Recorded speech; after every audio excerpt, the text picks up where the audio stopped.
വേണ്ടത് നമുക്ക് 1/4 ടീസ്പൂൺ പെരുംജീരകം ഇട്ട് കൊടുക്കാം.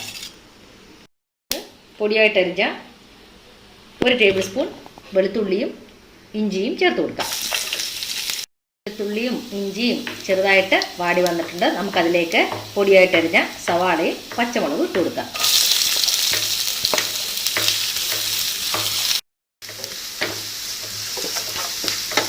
ഇവിടെ സവാളയും പച്ചമുളകും കൂടെ ചേർന്ന് ഒരുവിധം ഒന്ന് വാടിയിട്ടുണ്ട്. നമുക്കതിലേക്ക് പൊടിയായിട്ടരിഞ്ഞ ക്യാരറ്റ് ചേർത്ത് കൊടുക്കാം. പൊടിയായിട്ടരിഞ്ഞ ഉരുളക്കിഴങ്ങ് ചേർത്ത് കൊടുക്കാം.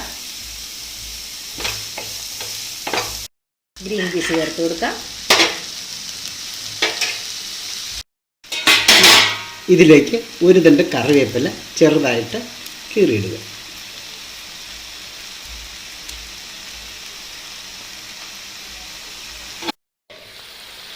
നമുക്കിതിലേക്ക് 1 ടീസ്പൂൺ മല്ലിപ്പൊടി, 1 ടീസ്പൂൺ മുളക് പൊടി, 1 ടീസ്പൂൺ ചിക്കൻ മസാല, 1/2 ടീസ്പൂൺ കുരുമുളക് പൊടി, 1/4 ടീസ്പൂൺ മഞ്ഞൾപ്പൊടി ചേർത്ത് കൊടുക്കാം.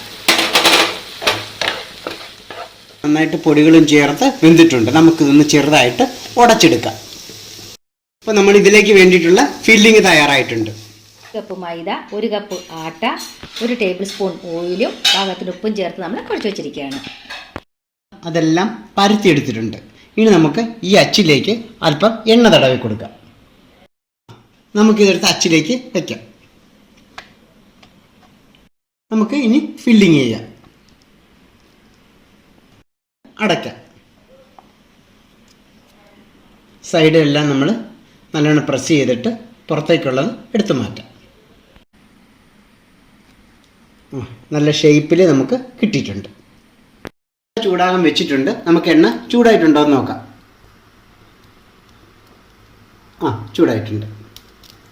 നമുക്കിനി ഇതിലേക്ക് മീഡിയം ഫ്ലെയിമിലേക്ക് മാറ്റിയിട്ട് മീഡിയം ഫ്ലെയിം മാറ്റിയിട്ട് നമുക്ക് ഇട്ട് കൊടുക്കാം. ഓരോന്നായിട്ട് ഇട്ട് കൊടുക്കാം.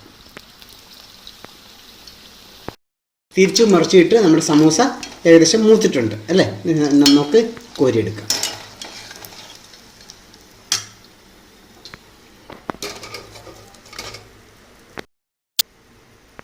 നമ്മുടെ സമൂസ റെഡി ആയിട്ടുണ്ട്.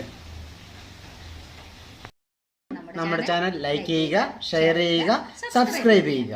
പുതിയൊരു വീഡിയോ ആയിട്ട് നമുക്ക് വീണ്ടും കാണാം.